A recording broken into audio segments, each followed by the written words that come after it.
저는 말씀을 전할 때 설교 준비하면서 제일 고민스러운 게 하나님의 말씀을 어떻게 풀어가는 게 고민되기보다도 그걸 이제 말씀을 시작할 때의 인트로 시작 부분을 어떻게 좀 이렇게 분위기를 싹 녹여가면서 재미나게 부드럽게 이렇게 들어갈 수 있을까 하는 그 부분에 있어가지고 제일 고민이 제일 많은 것 같아요, 오히려. 근데 가끔씩 우리 찬양 인도하시는 집사님이 그 인트로를 어떻게 풀어가야 할지 이렇게 열쇠를 줄 때가 가끔씩 있어요. 오늘 그분이 말씀하시기를, 참, 삶을 살아가면서 어려운 문제들이 켜켜이 쌓여갈 때에 하나님이 이런 어려움 좀 안 주시면은, 시험 들게 하지 않으시면은, 그냥 이런 일들을 우리에게 안 주시면은 굳이 눈물을 흘려가면서 기도할 것도 없는데 왜 이런 일을 허락하십니까? 그런 말씀을 이렇게 하셨는데 어떤 또 목사님이 답을 또 주셨다면서요. 오늘 이 말씀이 그 부분에 있어가지고 상당한 많은 부분에 답을 줄 수 있지 않겠는가 이런 생각을 한번 해보게 됩니다. 며칠 전에 기독교 방송 CBS 새롭게 하소서에서 이제 만나러 갑니다 라고 하는 이만가 프로에 나왔던 정유라라고 하는 한 자매님이 아주 20대 초반의 젊은 자매가 있는데 그 자매가 나와서 간증하는 걸 들었어요. 북한에서 군 고위 간부의 딸로서 자기 별명이 새끼 참모장이었대요. 아버지가 이렇게 부대에서 맨날 뒷짐질고 다니면서 이렇게 하고 다녔는데 자기도 아빠 따라서 부대를 들락거리면서 뒷짐지고 이렇게 돌아다니면서 해가지고 그 부대원들이 자기를 보고 새끼 참모장이라 그랬대요. 그런데 이 아이가 성장하면서 어느 날 이제 우연찮게 한국 드라마를 보게 되고 적잖이 충격을 받으면서 탈북을 결심하게 돼요. 그래서 군 고위 간부다 보니까 집에 아마 미화 달러들도 상당히 많았던 것 같아요. 근데 아버지가 자기가 밤에 잘 때에 천장에 달러를 숨기는 걸 봤대요. 그래서 저기 달러가 있구나 하는 걸 알고 탈북을 결심한 다음에 거기서 달러 한 뭉치를 끄집어냈는데 1200달러였대요. 북한에서는 1200달러면은 뭐 그야말로 어마무지한 집을 한 세 채 정도 살 수 있는 돈이랍니다. 북한에서는. 그걸 가지고 이제 새벽에 기차 시간 맞춰가지고 집에서 나오는데 엄마한테 잡혔대요. 엄마는 어떻게 알았는가 하면은 이 아이가 계란을 삶아주면은 노란자를 절대로 안 먹는데 노란자까지 다 먹어버리고 집에 그 계란 껍질이 있는 걸 보면서 북한에서는 뭐 이렇게 뭐 멀리 떠난다든지 뭐 이렇게 하면은 계란을 먹으라고 하는 어떤 그런 속설이 있답니다. 그래서 얘가 멀리 떠나는구나 하는 걸 어머니가 직감적으로 알아차리고 이제 따라 나온 거예요. 그래서 역까지 같이 걸어가면서 어머니랑 쭉 얘기를 하면서 어머니가 그러시더래요. 나도 이 나라에서는 더 이상 비전이 없다고 생각한다. 너도 지금 교원대학을 다니고 있지만은 그 교원대학을 졸업해봐야 또 아이들에게 김일성, 김정은이, 김정일이에 대한 얘기만 가르칠 것이고 이 나라에 무슨 비전이 있겠느냐. 가라. 뒤돌아보지 말고 가라. 그러더래요. 그래서 역까지 배웅을 해주면서 기차를 타고 이제 떠나는데 엄마가 절대로 뒤돌아보지 말고 그냥 가라. 그러더래요. 그래서 기차를 탔지만 그래도 어떻게 뒤돌아보지 않을 수 있겠어요. 그죠? 뒤돌아보려고 의자에 앉아서 이렇게 보려고 했는데 기차 창문에 겨울이 추워서 성에가 껴서 보이지 않더래. 그래서 손으로 막 닦으면서 엄마를 찾으려고 했는데 벌써 엄마는 보이지도 않더래요. 참 우리 엄마 독하다. 근데 그 북한의 기차는 이렇게 성능이 좋지 못해서 속도를 붙이는데 굉장히 시간이 많이 걸린대. 천천히 덜커덕 하면서 기차가 떠나는데 그래도 못내 엄마의 모습을 보고 싶어서 계속 유리창을 닦아가면서 엄마를 막 찾고 있었는데 역전 그 한목 귀퉁이에서 엄마가 쓰러져서 통곡하고 울는 모습을 봤대요. 그래서 순간 뛰어내릴까?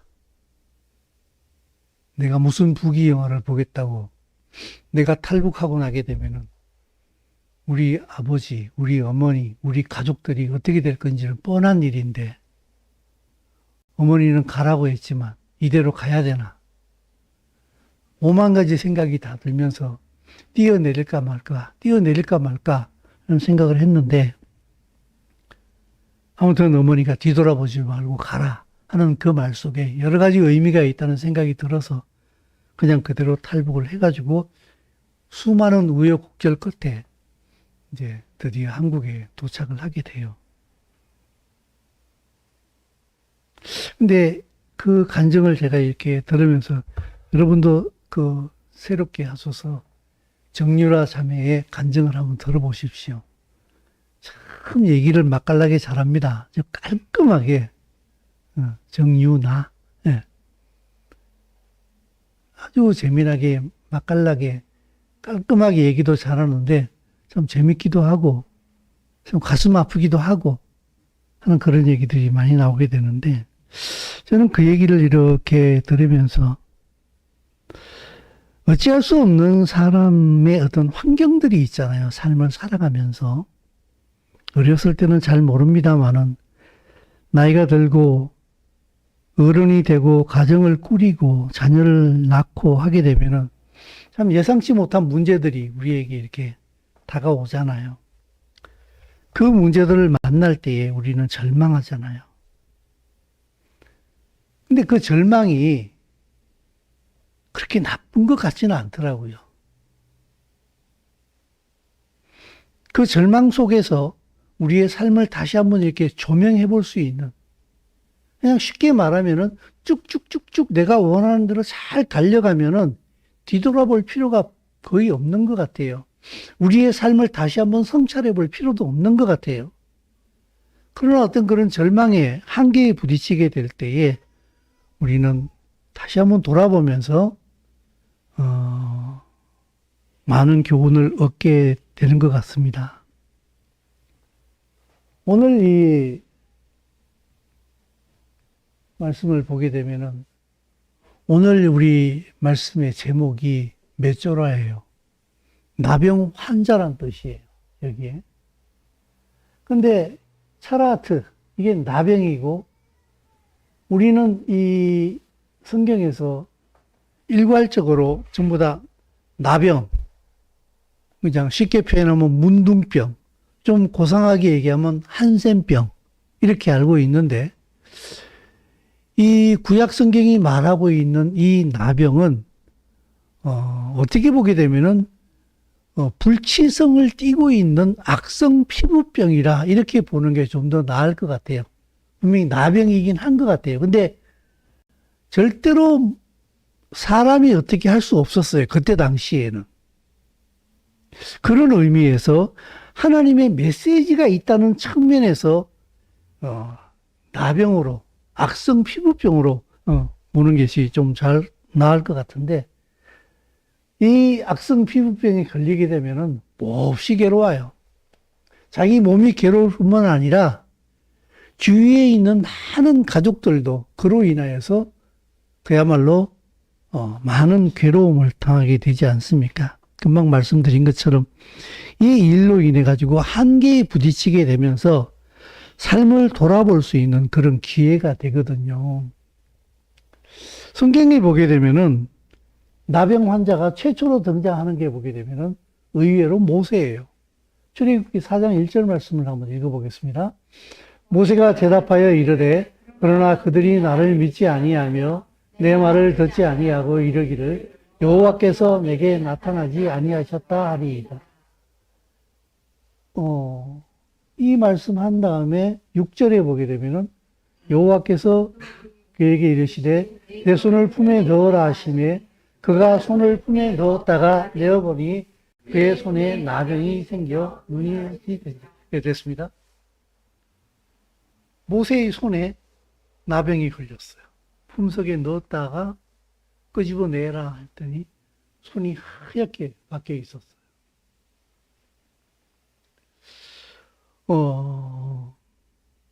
히브리의 이스라엘의 랍비들은 왜 이 모세가 나병이 걸렸느냐 하게 되면은 이유를 여기서 찾았어요. 하나님께서 모세에게 내 백성 이스라엘에게 가서 내가 너희를 애굽에서 인도해 내겠다고 말을 전해라 했더니 모세는 말하기를 그들이 나를 믿지 않을 겁니다. 듣지 않고 여호와께서 나타나지 아니하셨다 그렇게 할 겁니다. 이스라엘 백성이 굉장히 강팍합니다. 이렇게 얘기한 거예요. 하나님의 백성들을 비방했다는 거예요. 그래서 모세의 손에 나병이 생겼다. 이스라엘 랍비들은 그렇게 이야기를 했다고 합니다. 근데 금방 말씀드린 것처럼 나병, 이 악성 피부병은 당시에는 어쩔 수 없는 병이었는데 그러므로 사람이 어찌할 수 없었기 때문에 이 병에는 하나님의 사인이 있다는 거예요. 사람이 컨트롤이 가능하면은 일이 발생했을 때에 사람의 힘으로 그것을 자기가 원하는 방향으로 돌려버린다고 하게 되면은 거기서는 사람의 능력만 나타날 뿐이지 하나님의 메시지는 전달이 되지 않는 거예요. 근데 이 악성 피부염은 사람이 어쩔 수가 없었어요. 그 상황에 사람이 할 수 있는 일이 없었다고요. 그렇기 때문에 이 병에는 하나님의 메시지가 있다는 거예요. 그래서 성경에는 보게 되면 지진이나 홍수, 그죠? 가뭄, 전쟁, 이런 데에는 반드시 하나님의 메시지가 있다는 거예요. 하나님의 경고하심이 있어요.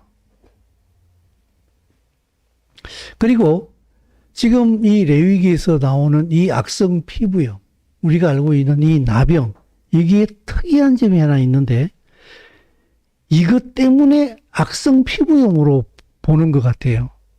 사람에게만 그 병이 걸리는 게 아니라 집과 의복, 그리고 가죽, 여기에도 나병이 생겼어요. 곰팡이처럼 생겨서 퍼지고, 그래서 더더구나 하나님의 메시지가 있다, 사인이 있다고 보는 거예요. 이 나병의 원인은 하나님께 범죄했을 때에 자기 백성을 회개하도록 하나님께 돌이키도록 하는 데에 사용하시는 하나님의 사인이었다, 이렇게 봅니다. 바빌로니안 탈무드가 있는데 우리가 잘 알고 있는 탈무드 있잖아요, 그죠? 이게 바빌로니안 탈무드예요. 탈무드에는 두 가지가 있다 그럽니다. 예루샬람이 탈무드가 있고 바빌로니안 탈무드가 있는데 바빌로니안 탈무드가 나중에 나왔대요. 그런데 이 바빌로니안 탈무드가 더 권위 있게 해석이 되어진다고 합니다. 그래서 우리가 보통 통상적으로 탈무드 할 때에 그 탈무드는 바빌로니안 탈무드를 얘기하는 겁니다. 이 바빌로니안 탈무드의 나병의 원인을 추적하고 있는데 살인, 우상숭배, 교만, 도둑질, 인색함, 헛된 맹세, 라숀하라, 이 라숀 하라가 무슨 말인가 하게 되면은 금방 말씀드린 것처럼 비방이에요. 모세가 이스라엘 백성을 비방했다가 그의 손에 문둥병이 생긴 것처럼.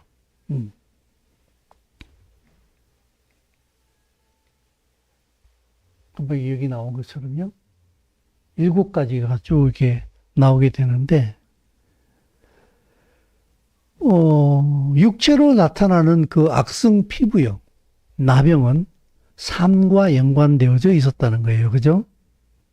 그들이 나병이 걸리는 이유가 삶 속에서 이러한 일들이 벌어지게 될 때에 그들 삶 속에 나병이 나타나게 되는 거예요. 저는 이걸 이렇게 보면서 이런 생각이 들었어요. 굳이 육체의 질병으로 나타나지 않아도 그의 삶은 내면이 마치 문둥병자처럼 변할 수 있겠구나라는 생각이 들었어요. 살인, 여러분. 살인한 사람이 문둥병이 안 걸린다 할지라도 그 내면이 어떨 것 같습니까?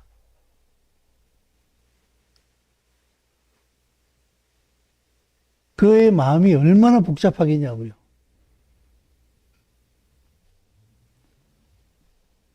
늘 두렵지 않겠어요? 들킬라. 내가 죽을라. 우상숭배자의 마음은 또 어떨까요? 우상을 숭배하는 그 이유가 뭐예요? 자기중심적이거든요. 세상의 모든 종교의 중심은 자기예요. 그래서 제가 기독교는 종교가 될 수 없다라고 하는 이유가 바로 거기 있는 거예요. 하나님의 나라가 목적이 되기 때문에 기독교는 절대로 종교가 아니다. 그리고 진리 그 자체이기 때문에 이건 종교로 분류해 놓을 수가 없다라고 얘기를 하는 거예요. 우상숭배자의 마음은 우상숭배하는 이유가 결국 자기중심이에요. 나만을 위해 살게 되면은 그가 어떠한 종교를 가지고 있다 할지라도 그는 이미 우상숭배자예요. 늘 불안합니다. 우상숭배를 하게 되면은. 왜냐하면 내가 우상숭배했기 때문에 하나님께 벌 받을까라고 하는 두려움이 아니라 우상숭배자는 자기를 섬기고 있기 때문에 내가 무너지면 어떻게 하나? 내가 원하는 것이 안 되면 어떻게 하나? 내가 벌어놓은 돈이 다 없어지면 어떻게 하나? 내가 사랑하는 사람이 내 곁에서 떠나면 어떻게 하나? 내가 병들면 어떻게 하나? 늘 불안합니다. 자기 중심으로 살아가는 사람은. 두렵지요. 그리고 늘 욕심에 시달립니다. 교만한 사람은 또 어떨까요? 늘 남을 판단합니다. 자기만 옳다고 생각합니다. 자기 마음속이 문둥병 걸린 것 같을 거예요. 그죠? 도둑질한 자도 비슷하지 않겠습니까? 인색한 자는 또 어떨까요? 이 인색한 자도 역시 자기중심이 가장 큰 포인트입니다.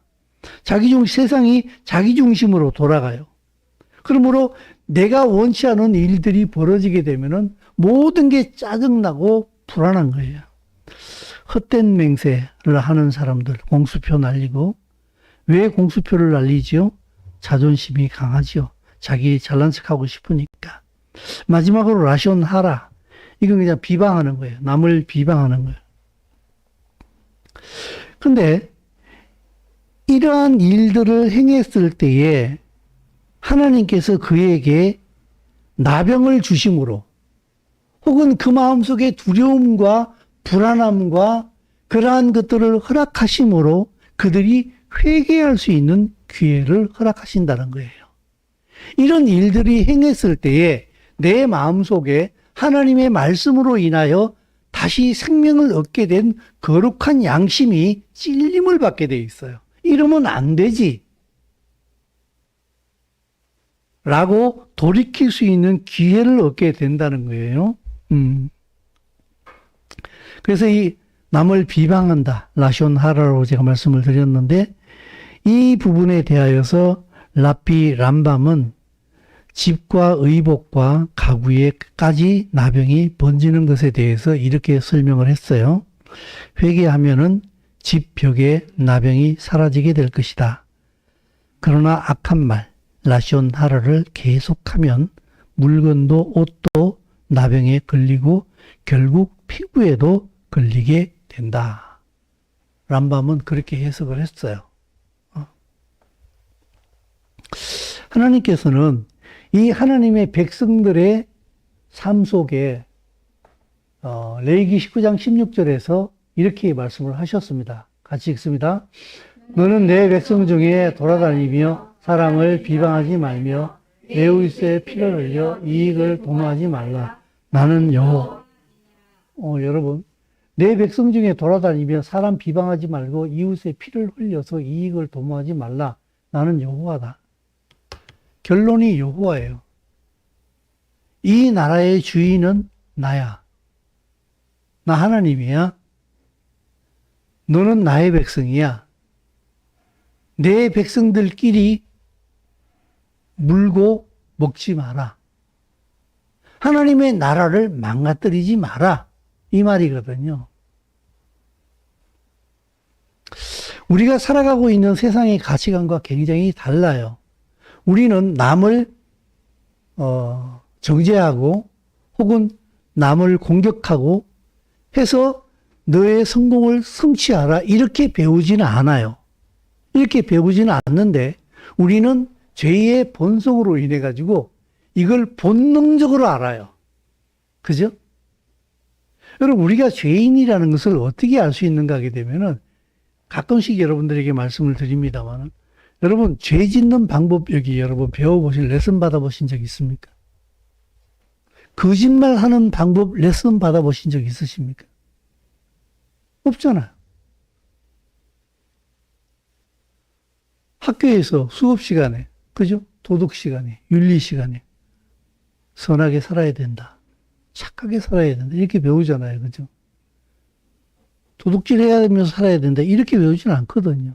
근데 안 가르친 거는 본능적으로 다 해요.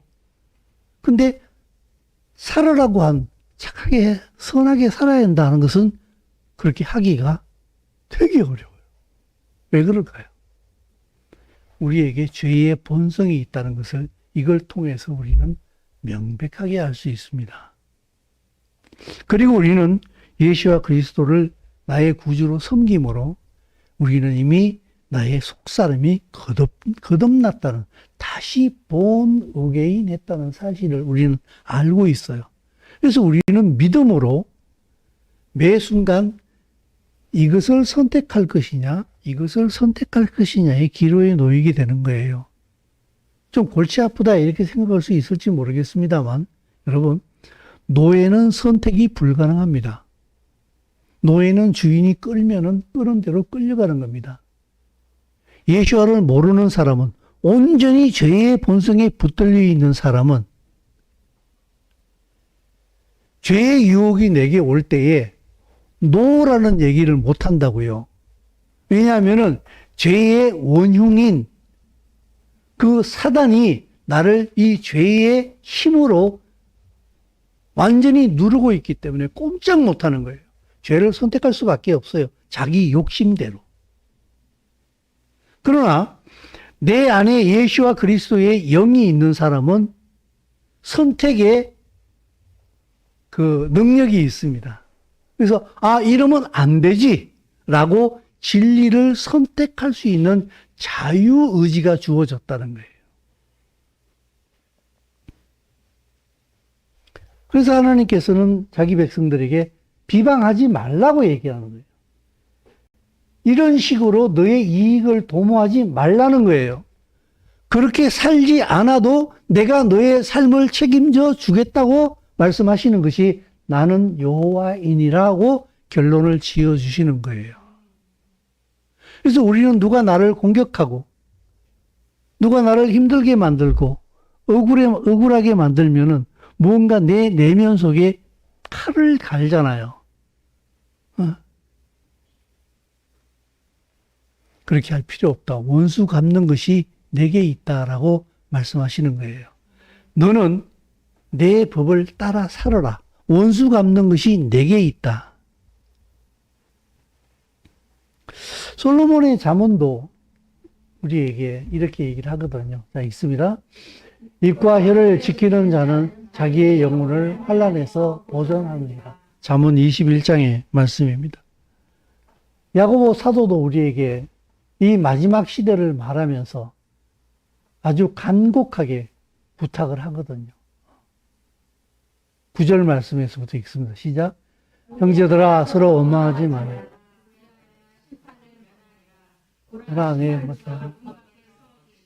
아멘.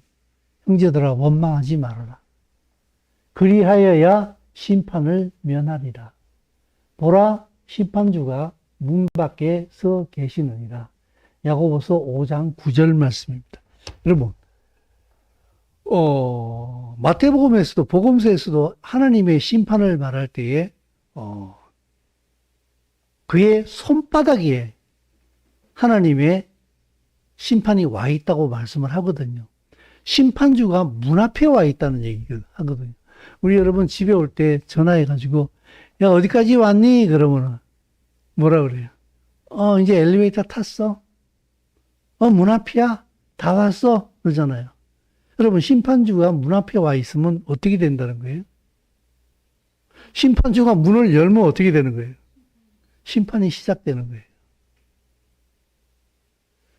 근데 심판주가 문 앞에 이르렀는데 너희들이 하지 말아야 될 것에 대해서 얘기를 하고 있어요. 원망하지 말래요.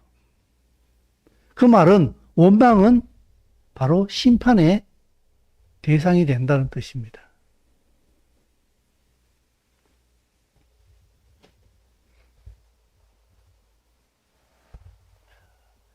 사도 바울도 갈라디아서 5장에서 얘기를 하거든요. 같이 읽어볼까요?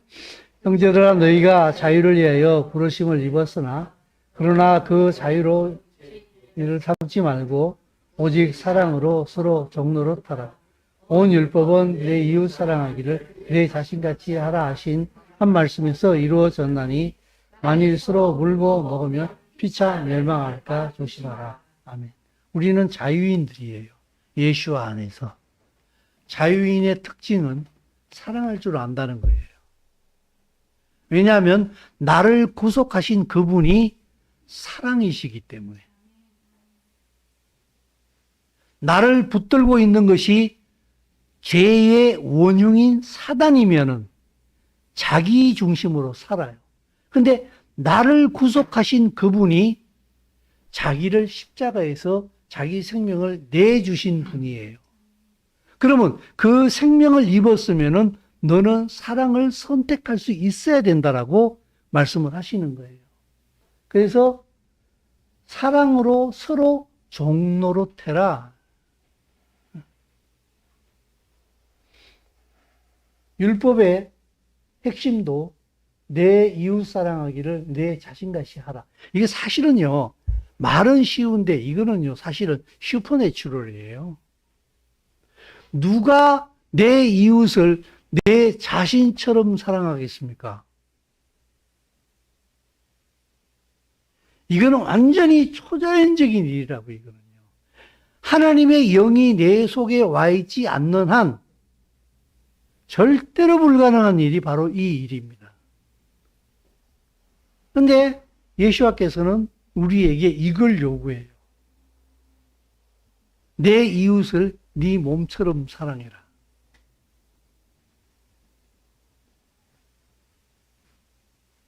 우리가 어느 만큼 높은 자리까지, 높은 차원까지 예수와로 인하여서 부르심을 받고 있는가를 잘 한번 생각해 봐야 됩니다. 예수와의 몸된 지체로서 삶을 살아야 돼요. 신앙생활을 해야 돼요. 하나님과의 관계는 반드시 지체와의 관계로 증명되어지거든요.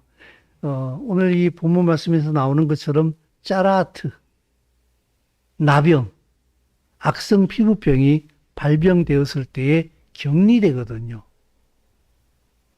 첫 번째 하는 일이 제사장이 와서 일주 경과를 지켜보고 또 일주 경과 지켜보고 나병이 확실하게 되어질 때에 진영 바깥으로 쫓아내버립니다. 이스라엘 백성의 진영에서 격리시키는 거예요. 집에 번진 나병을 치료하기 위하여서 성경은 말하기를 그 곰팡이가 생긴 부분을 벽으로 그게 긁어내라 그래요. 그리고 돌에 그 병이 옮았으면 돌을 빼내라고 그래요. 빼내서 진영 바깥 부정한 곳에 갖다 버리고 다른 돌을 거기다 갖다 박아놓고 진흙을 칠하고 치료하는 거예요. 집을 치료하는 거예요. 일주일을 놔두고 봐요. 그리고 다시 제사장이 들어가서 또 그 집이 그대로 번지고 했으면은 나중에는 그 집을 허물어 버리라고 얘기를 하고 있어요. 왜 이 나병이 발병되어졌을 때에 그 사람을 격리시키느냐? 집에 번진 나병을 치료하기 위해서 왜 단번에 허물어 버리지 않고 벽을 긁고 돌을 빼내고 다시 흙을 바르고 돌을 집어넣고 이런 유예 기간을 두느냐? 이는 생각해보고 회개할 수 있는 기회를 주시는 하나님의 사랑인 줄로 믿습니다. 물리적 형상을 통해 가지고 백성의 내면을 하나님께서 터치하시는 중이에요. 지금 이 문둥병을 통해서. 너 어떻게 살고 있니? 네 삶을 한번 되돌아볼 수 있겠니? 너 지금 어떻게 하고 있니? 하나님께서 그 사람의 내면을 지금 노크하고 계신 거예요. 근데요, 참 더 재미난 게 있어요. 약이 없어요. 이 나병, 악성 피부염이 걸리게 되면은 약이 없어요. 약은 딱 하나밖에 없어요. 하나님이 약이에요. 하나님께서 이 짜라트를 어떻게 할 거냐. 그 짜라트가 걸린 사람을 메쪼라라 그래요. 나병 환자. 이 메쪼라를 하나님께서 어떻게 처리할 거냐. 근데 이 모든 정권을 하나님께서 가지고 계신데 성경은 뭘 얘기하고 있는가 하게 되면은 하나님이 정권을 가지고 있는데 이 하나님의 정권은 폭력적으로 사용되어지는 것이 아니라 너의 태도에 달려있다. 이렇게 얘기하는 거예요. 너를 죽이는 게 목적이 아니라 이 집을 허물어 버리는 게 목적이 아니라 너를 파멸시키는 것이 목적이 아니라 하나님께서는 이 일을 통하여서 너를 세우는 것이 목적이다.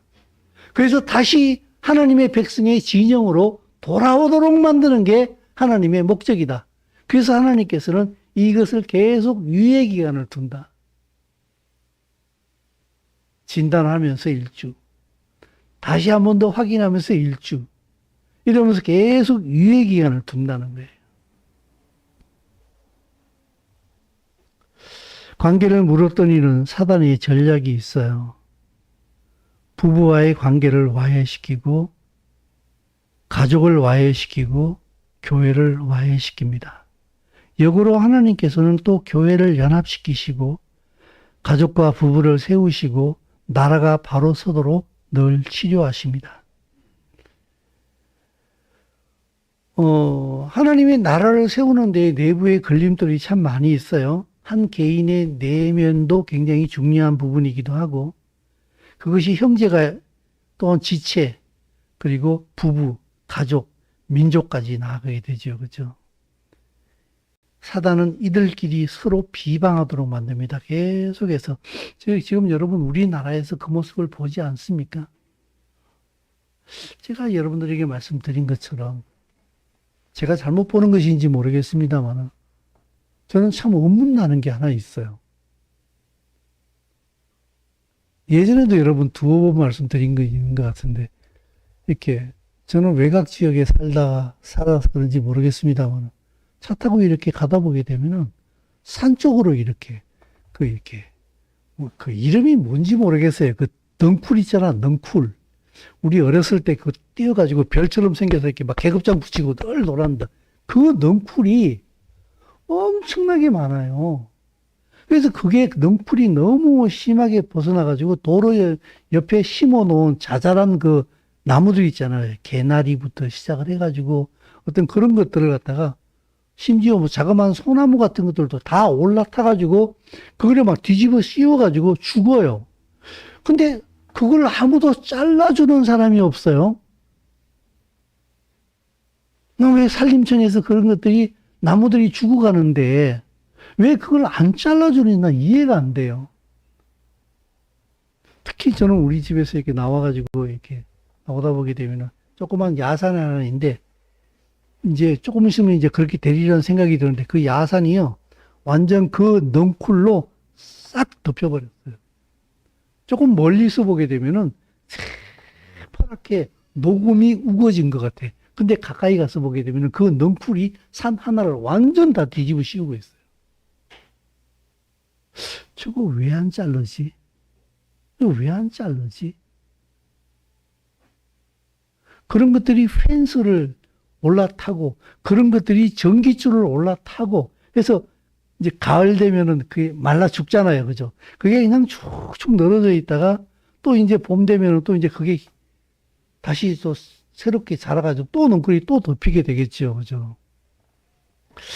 마치 이 대한민국의 이 나라의 영적인 상태가 저하고 비슷하지 않는가. 계속 뒤집어 씌우고 있는데 저 안에서 나무들이 죽어가고 있는데 그냥 방관하고 있는 듯한 어떤 그런 모습들을 저는 거기에서 이렇게 참 답답하게 그런 것을 이렇게 바라볼 때가 되게 많이 있어요. 사랑하는 성도 여러분, 이런 세상 속에서 진리의 사람이라고 자처하고 있는 우리들이 가정에서 형제끼리라도 그리고 교회 공동체 안에서라도 정말 우리는 라숀하라를 하지 말아야 돼요. 비방하지 말아야 돼요. 예수님께서도 보게 되면은 내 형제를 향하여 나가라 하는 사람은 어떻게 한다 그랬어요? 지옥에 떨어진다 그랬어요. 우리는 그걸 에이 설마 그럴 리가 이렇게 생각을 할 수 있는데 우리 입에서 비방이 그치지 않는다는 얘기는 나는 하나님의 백성으로서의 인침이 없을 수도 있다는 것을 얘기하고 있는 거예요. 그럴 수 없다는 거예요.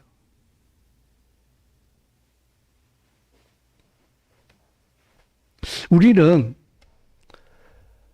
자본주의 세상에 살아가면서 우리가 제일 심하게 이렇게, 심하기라기보다는 심각하게 생각하는 게 무슨 문제입니까? 먹고 사는 문제를 제일 우리는 삶의 우선순위로 생각하잖아요. 그리고 어떤 문제가 당도하든지 간에 먹고 살아야 한다는 문제가 딱 대두되어지게 되면 모든 것은 우선순위가 2순위, 3순위, 4순위로 다 밀려가 버려요. 근데 성경은 우리에게 뭐라고 얘기를 하고 있는가 하게 되면은 제1순위가 하나님의 말씀에 네가 순종하고 있느냐, 순종하고 있지 않느냐.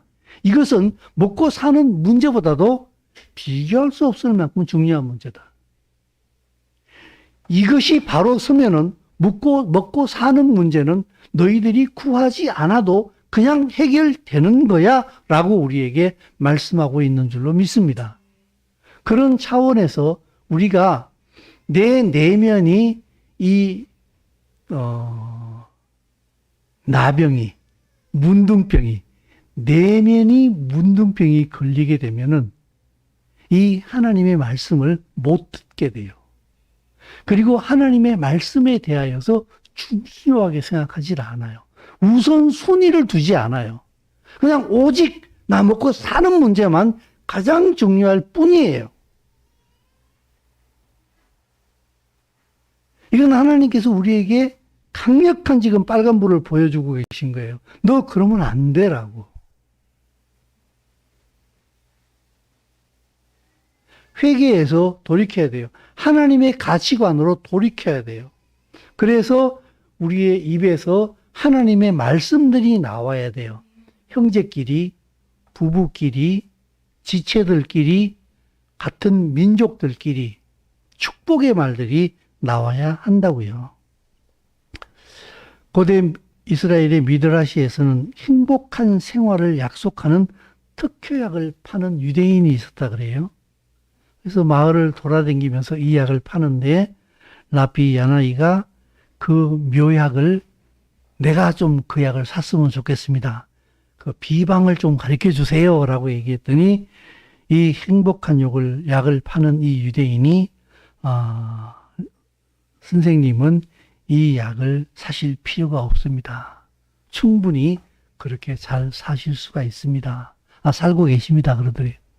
그런데도 계속 그 처방이 뭐냐라고 계속 물어보니까 시편 34편 13, 14절 말씀을 주더랍니다. 시작. 내 혀를 악에서 검하여 내 입술을 거짓말에서 검하지. 악을 버리고 선.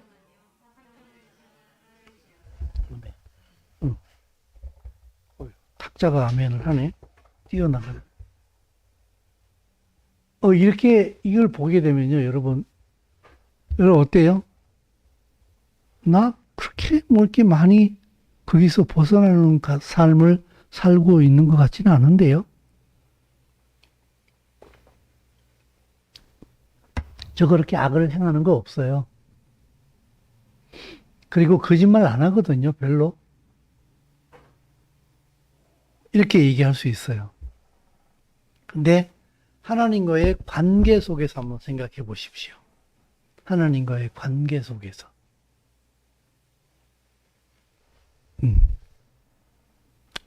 야고보 사도도 우리에게 권면을 하거든요.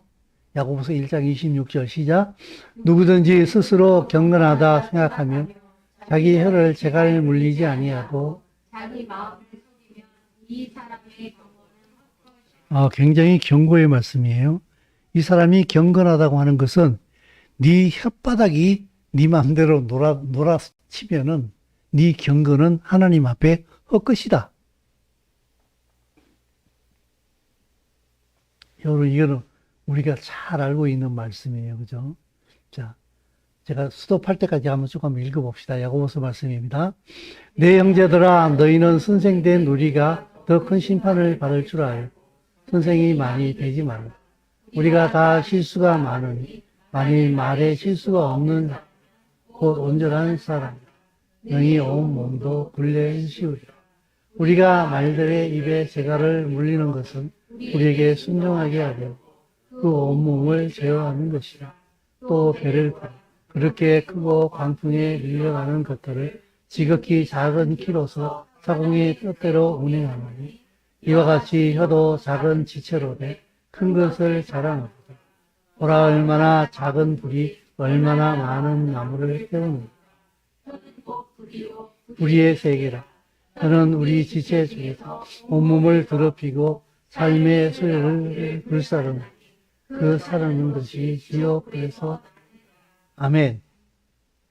이 혀의 지금 위력을 얘기하고 있어요. 배를 예로 들어서 얘기하면서 배가 그 배 선미에 달려있는 조그만 이 키가 좌로 우로 돌아섬으로 인해서 그 큰 배가 그 조그만 키로 인하여서 방향이 결정되어진다. 그거와 마찬가지로 요 세치 혀가 네가 무슨 말을 내뱉느냐에 따라 가지고 네 인생 전체를 이 혓바닥이 주관하게 된다. 정말 여러분 그런 것 같아요. 여러분 그렇지 않아요? 우리 가수들이 보게 되면은 예전에는 그런 일들이 참 많았어요. 가수들이 노래 부른 대로 된다 그러잖아요. 예전에 내가 여러분들에게 그런 말씀 드린 적이 있는데 정말 가수들이 그런 게 되는 것 같아요. 제가 고등학교 때 보게 되면 하얀 나비를 불렀던 이름이 기억이 안 나는데 근데 그 사람은 늘 우울한 노래를 불렀어요. 근데 먼저 가시더라고 봤더니 차종나기도 보게 되면 낙엽 따라 가버린 사람 불러가지고 히트 쳐서 먹고 살았잖아요. 그죠? 근데 그 사람도 낙엽 따라 가버리더라고 보니까.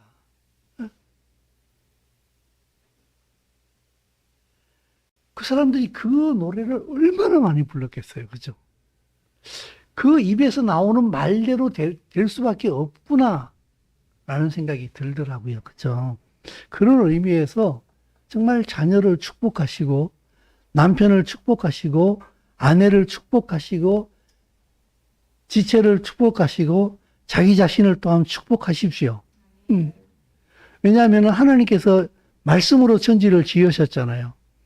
하나님의 백성의 입에서 나오는 말이 굉장히 능력이 있습니다. 그래서 그 입의 말이 잘못되면요, 세 명을 죽인대요. 먼저는 자기 자신이 죽고, 듣는 사람 죽이고, 그 대상도 죽여버리고, 세 명이 죽는데요. 근데 만약에 반대로 축복하면 어떻게 되겠어요? 축복하는 나도 좋고, 축복받는 그도 좋고, 옆에 있는 사람도 보기 좋고.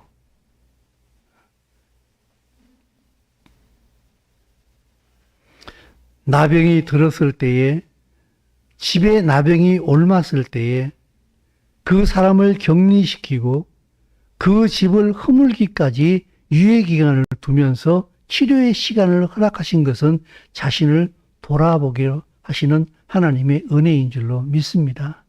그것을 통하여서 회개의 기회를 주신다는 것이지요. 사랑하는 성도 여러분, 하나님 말씀을 무시하지 마십시오. 그리고 늘 듣는 설교, 늘 듣는 말, 이렇게 너무 쉽게 무시하지 마십시오.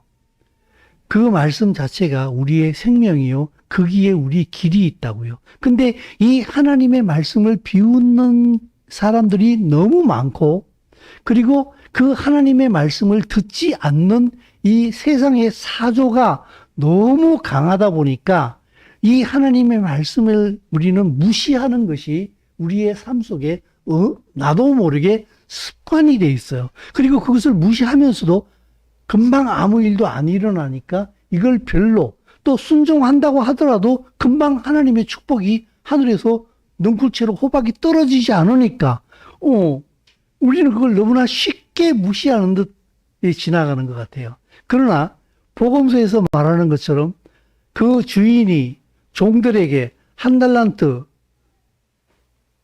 5달란트, 2달란트를 주고 그들에게 장사하라고 명한 다음에 그들의 상벌은 언제 결정나느냐? 주인이 돌아올 때에 한순간에 결정이 납니다. 우리의 삶도 마찬가지라는 생각이 들어요. 물론 그때까지 기다리라는 말이랑, 물론 그때까지 기다리는 부분도 많이 있습니다만은 우리의 삶 자체가 그 내 양심이 하나님의 진리를 따라서 그분을 따라가는 그 삶 자체가 축복이에요. 악에 물들지 않고 그 길을 따라가지 않는 그것 자체가 복이라고요. 여기에 재미난 게 있더라고요. 그 집에 나병이 생기잖아요. 그러면은 그 성경에서는 그 흙을 긁어내라 그러잖아. 돌을 뽑아내라 그러잖아. 여러분, 그 집의 세간을 먼저 다 드러내야 돼요. 얘기에서 보게 되면은. 그 집을 수리하기 전에 세간을 몽땅 다 드러내야 돼요. 그리고 그 곰팡이를 긁어내고 돌도 빼고 다시 집어넣고 흙을 바르고 보통 성가신 일이 아니에요. 근데 하나님 말씀에 순종함으로 그걸 하는 거예요. 왜 우리 집에 이런 일이 생겼지? 라고 돌아보면서 그 일을 하게 되는 거예요.